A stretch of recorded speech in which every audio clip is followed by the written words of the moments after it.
Hey guys, welcome back to my Business Diaries series. Hey, I'm back! Sorry for the wait. I hope you didn't miss me too much. Lots of things have happened in the 3-ish weeks that I've been gone. First of all, microphone. Yay! My number one complaint from the last video is that I talked too quiet. And I think I might have solved that issue. My dog is pooping. Alright, location change. I've missed you guys. Thank you to my 12 subscribers. Shout out to you. So, things that have happened other than me getting a mic. Number one, I went to the entrepreneurship panel. Definitely learned a lot, to say the least. So it was hosted by the Silver Springs Chamber of Commerce, which I thought was very interesting. I honestly just don't really know the bureaucratic details of what falls under what, so that was just interesting to learn in the first place. But, well, at first I was pretty nervous. Going into it, I didn't think I was actually nervous, but it turns out that when I got there, it seemed like everybody knew each other already. So that was a weird little moment to get over, especially because they were all my parents' age. I think there might have been one or two people that were the same-ish age range as me, and they were there because of a class at Montgomery College, so it wasn't really giving confidence, if you know what I mean. But yeah, so I went in. I didn't really approach anyone at first. There was a little bit of talking time before that panel actually started. So I didn't really take advantage of it, honestly. I'm proud of myself for going in the first place, but it was really scary, I'm not gonna lie. Especially talking to people about my business that I've never talked to before. I talk to my friends, my family, acquaintances about it when they ask what I'm doing. But talking to other business owners about it, I feel like a small little bean. I don't even know how to describe it. I just feel insignificant. You know what I mean? So that was tough. But the good thing was a few people actually approached me, which I thought was really nice. So I ended up emailing them afterwards just to thank them for that and to hopefully keep in touch with them. So then the panel actually started. There was a buffet, which was really nice, but I was a little too nervous to eat. But yeah, it was very informative. There were 5 panelists, and it seemed like a huge theme, at least in the panel. A lot of them, 4 out of the 5 of them, their businesses were services instead of a product. And then the 5th entrepreneur was a restaurant owner. So I didn't feel very represented in that panel personally, but I definitely did learn a lot of things. It's really important to believe in yourself and to fight for your ideas and to fight for yourself, honestly. Another location change. So yeah, that was basically the entrepreneurship panel. They told their stories. They all came from very different backgrounds and educations, and so of the people that I talked to at the panel and that I reached out to, only one has responded, unfortunately. I emailed 4 people, so that's not great, but it is what it is. And then right after that, I ended up going to Europe. Not that that's related to my business, but just thought I would share. So in Europe, I noticed, at least in London, that in their supermarkets, their paper cups, they were all paper, and the straws in the paper cups that businesses used were very flimsy. They were meant to only be used for a short period of time, and then they would biodegrade. However, in the United States, I feel like my experience with paper cups is that they last pretty long before they start to get soggy. So that was interesting to see. I also ended up going to my local Giant and looking through the dinnerware section. It was interesting.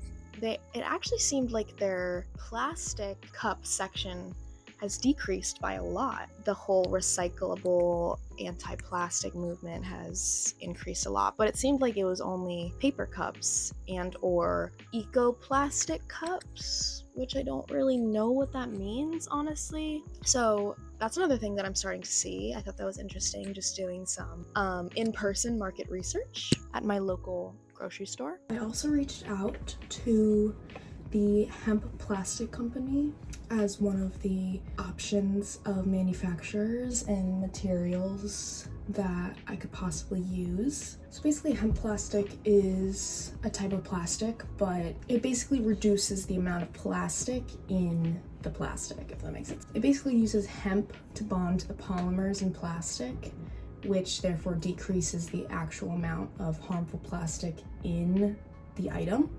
So while it's not 100% perfect of a solution in my head, it's definitely an alternative because it will be decreasing the amount of plastic in circulation. And hemp plastic is very similar to regular plastic in that it's very durable and able to be customized, able to be molded, and manufactured pretty quickly.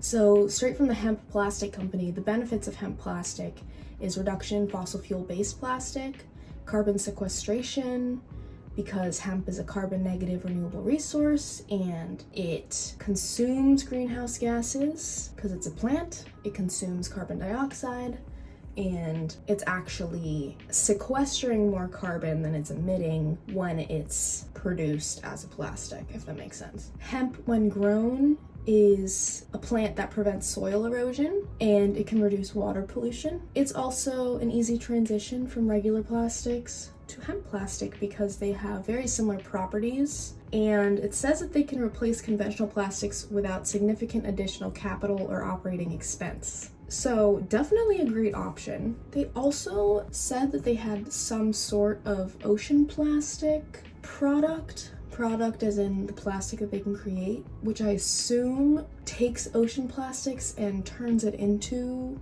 plastic that we can use, which is another thing that I think would be awesome. Again, it's not perfect because it's not decreasing the amount of plastic in the current circulation as of this moment, but it's not adding additional plastic into the circulation, if that makes sense. It's just using the current plastic that's already created. So I reached out to them, I've been talking with them a little bit.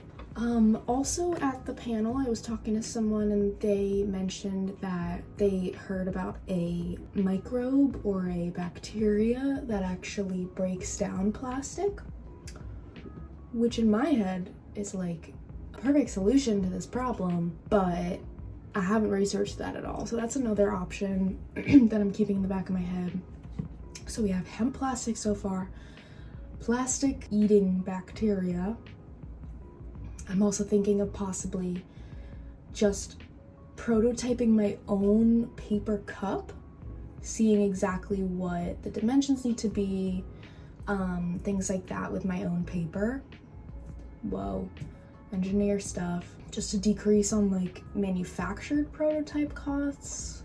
And another thing I was thinking of was making these cups out of stainless steel, which is a alloy of iron and carbon with the addition of at least 10.5% chromium. So it's basically the material that a lot of reusable water bottles are made out of. And I was thinking, since a lot of reusable water bottles can go in the dishwasher if they're not like painted, then it'd be great to make a cup made out of them that you can put in the dishwasher. So you can obviously reuse them over and over and over again and have them not lose their shape or cause them to get rusty or anything, because I've tried aluminum solo cups that are advertised as like keeping your drink cold if you keep them in the freezer, but after a few washes in the dishwasher they start to lose their shape or like warp, and then they also start to get a little rusty, which I think is a little bit scary if you're trying to eat out of it or drink out of it. So stainless steel, except manufacturing that whole process is definitely going to be a lot more expensive, just because the process of creating stainless steel in itself is a lot more complicated. I'm pretty sure, than plastic. But ideally, that's what these cups would be made of, so that I'm not increasing the amount of plastic in circulation, and I'm actually creating something that can be reused over and over and over again, infinitely, ideally. And or it could be recycled and sent to a stainless steel recycling compound that can take it and make it into new things. So yeah, I also looked up how much it costs to open an LLC. It's actually, in the state of Maryland, it costs $100 to apply and $300 annually. I don't exactly know if I need to jump into that right this second. I've been thinking about also product names for the cup. Not gonna spoil it. I think it's gonna be a surprise.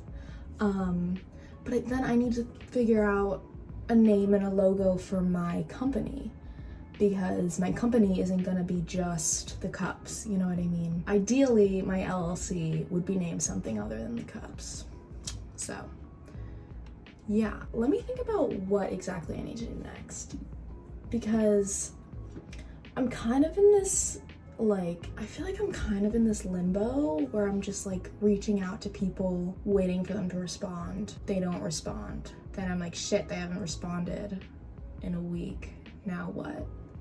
You know? So feeling a little like I'm just floating in the wind right now.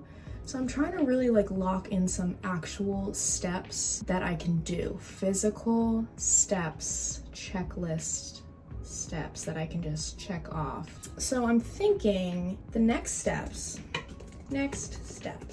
drawing up a prototype. I think that's gonna be really important for sending my designs to manufacturers, seeing what's going to be possible, you know, really trying to communicate what my goals are and what I want out of this product. Because the less back and forth initially with like trial and error, the better.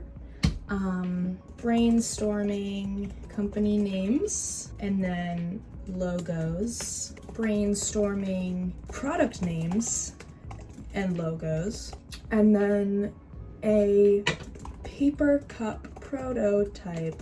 Reach out to more manufacturers. Make some freaking money. Yes, make some money, ho. Smaller, more attainable steps for the current moment. Thank you so much for watching once again. Thank you so much for following me along on this journey. I'm so sorry it's been so long since the last video. I don't really know how often I can post these videos because there's just not going to be much to update on sometimes, you know what I mean? But like, who cares? Maybe I'll just be yapping. Maybe I'll be talking about my struggles. Maybe I'll be talking about my Europe trips. Hopefully within the next 2 weeks, I'll have another video out. All right, that's all for now. Thank you so much for watching. I will see you in the next video. Next episode, I'm definitely gonna cover a few of the other things that I've been working on while I've been editing this, but definitely go watch my TikTok, most recent TikTok, if you wanna see what I've been working on. Some exciting stuff, so yeah. Have a great day and thanks for watching. Bye!